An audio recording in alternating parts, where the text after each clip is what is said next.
How to fix Instagram DMs not showing up. Hello guys, if you want to fix this problem, first step, click settings, click app management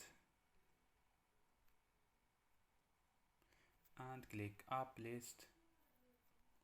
Scroll down and search your app. Search your app threads. So this is app threads.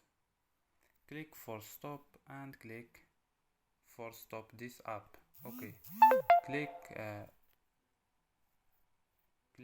storage and click clear data and clear cache. After these steps, restart your phone.